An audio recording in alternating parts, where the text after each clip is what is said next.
The instructions are these. Understand it's coming. That there will be something that would appear to be unbalancing that your brain is going to do for you in a new way that you're not used to. A new kind of communication with your subconscious.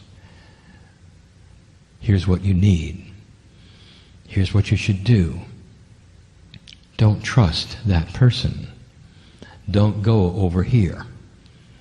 Turn left. Turn right.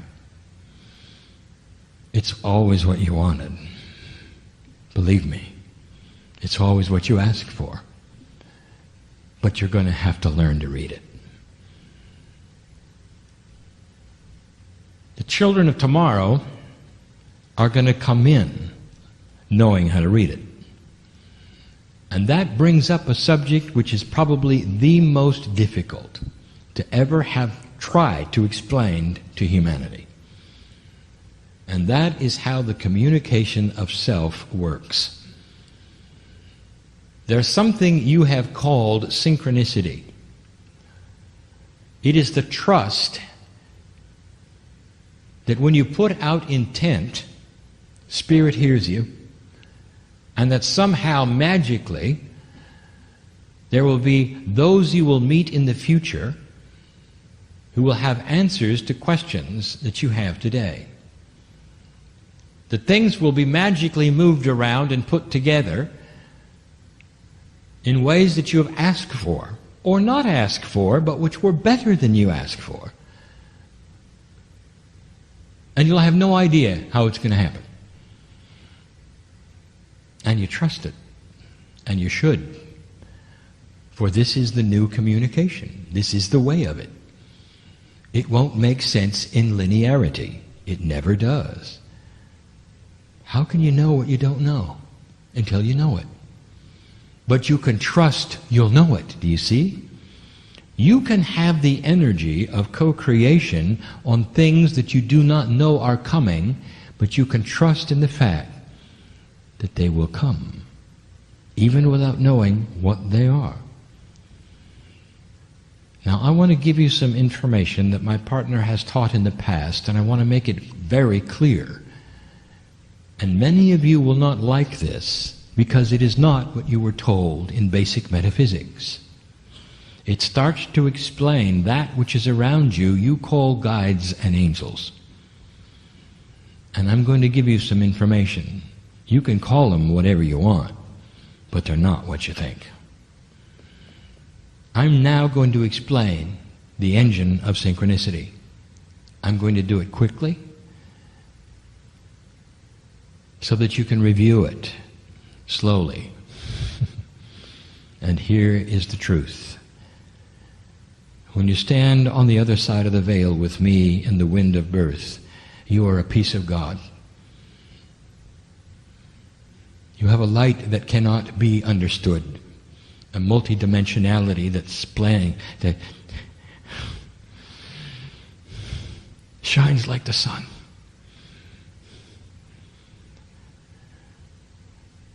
The brightest light you've ever seen in 3D is what you look like.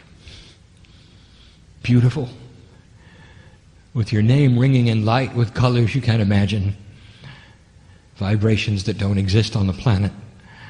That's who you are. And then you come into the planet, and you're not.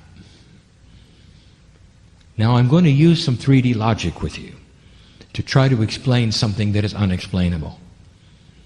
What happened when you got here? Where's the rest of you? It's true you have the Merkaba, named by Elisha when he saw Elijah's ascension. Elijah turned into the piece of God he was and blinded Elisha with the light. That's who you are. The bottom line is you're not all here. What happens when you come into this planet, dear one, is that you split. Only part of you comes down. There is what we would call the tether. a multidimensional cord, perhaps, that is silver, if you want to imagine it, that is the portal that connects your higher self in your body to the rest of you on the other side of the veil. Not in the sky, dear ones. The other side of the veil.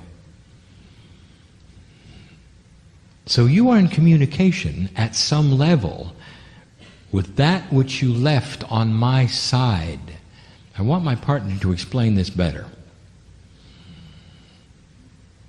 When you come into the planet, dear ones, only a part of you comes, and the rest stays with me. Not with me, but part of me, because I am also part of the soup of the creative energy you call God. We're not isolated into boxes as you see in 3 dimension. We're part of the creative soup of all that is. You call me Kryon. You want to put a face, skin and wings perhaps, give me even a color. Oh, how 3D of you. I speak for the group, the family that you belong to. And I would like to tell you that I sit in a place on the other side of the veil with you, because a lot of you is here. You had to leave it behind. Here with me. The corporeal you is only a part. Now you would understand this. If you were to take on the full complement of your creation, you would vanish. You know that. So what I'm telling you is you're in 2 places at once. But now it gets bizarre. Part of you comes in with you into this planet and splits out to become multidimensional and follow you around. These are called guides, and they are you. And you are loving them. You're in love with your guides. Now you know why. They're you. You give them names perhaps, you even change them. Do you know what the guide change is all about that I told you about 22 years ago? Do you know what the guide change is really about? That's a refreshing of you. It's so different when you go through this refreshing process. It's almost like, in your terms, you rebooted your computer and you got new parts. So refreshing is it that your guides look different. They're not. They're still you. But they're vibrating at a higher level. And so are you. I'm giving you the mechanics of what I'm about to call the synchronistic engine, and I'm not even there yet. So here you sit, human being, the corporeal you. Part of you is on the other side of the veil. Part of you is in your body, the part that you see in the mirror. You've got the higher self, which is the multidimensional soul part, and you've got the guides, which are the other part of you that split out when you came. That's quite a family of you. And that is the multidimensionality of the soul. It's in many places at the same time, just like God. Now, what are we going to do with this next? I will tell you. Now you start to become multidimensional, and you put together something we will call intent with an energy. That's an energy of confluence. Intent is an energy of confluence. That means it goes someplace, melds with something, and has action. It's just not a thought that you throw into the clouds, if you didn't know that. It goes somewhere and does something. And here comes your intent. And the intent goes like this: Dear Spirit, I wish to have the solution to the problem in front of me and the ones to follow that I don't even know about in ways I cannot conceive. And I trust Spirit for this. Blessed is the human who has the courage to do that. Instead of saying, Dear Spirit, here's what I need. I need you to do this and that. That boss that I have, get rid of him. I need to have more money. I need to pay this. I need to do this. Oh, how 3D. Spirit may have something a whole lot better than that.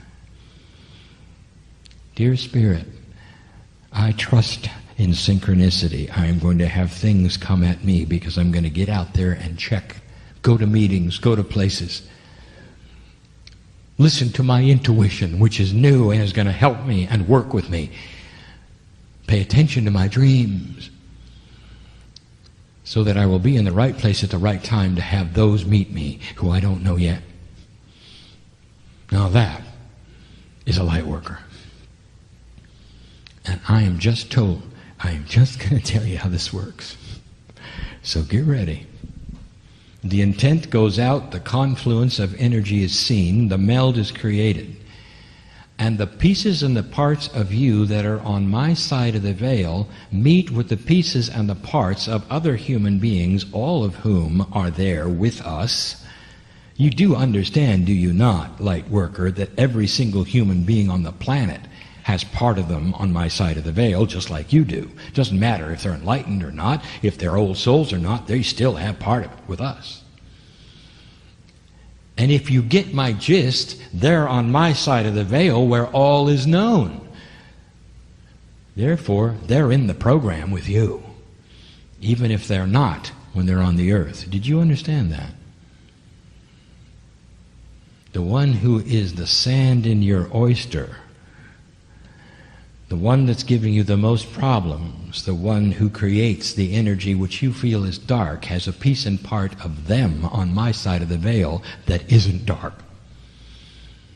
and responds to the confluence of your intent, putting them in the right place at the right time to help them and you because you gave intent. I'm giving you the engine of synchronicity, which actually will be peaceful on the planet and is going to bring you energies you don't expect, and this may be cryptic, but I am telling you that the pieces and the parts on my side of the veil is what creates synchronicity because of what you do here. The guides around you push and pull you and get you to the right place if you listen to them. That's how it works. You got a whole team of you working for you. It's not magic. It's not God pushing buttons. It's you working with the others around you. It's family working with family. So what I have just told you is that all humanity works for you. The old soul has the information, the energy to change the crystalline grid, understands about intent, and is the engine for the planet. 1/2 of 1% of the planet is going to change all the planet, because what you do here with your intent, all of the souls on the planet, 7 billion of them on my side of the veil, are working for you. How about that? I've just given you the answer of why things are not going to turn out the way you're told they're going to turn out. Because the 3D engine of doubt and fear and trauma is not going to survive. Not when the old souls give intent. That's new. This is the information we're starting to expand on. Many won't understand what I just said. You're going to have to listen to it again.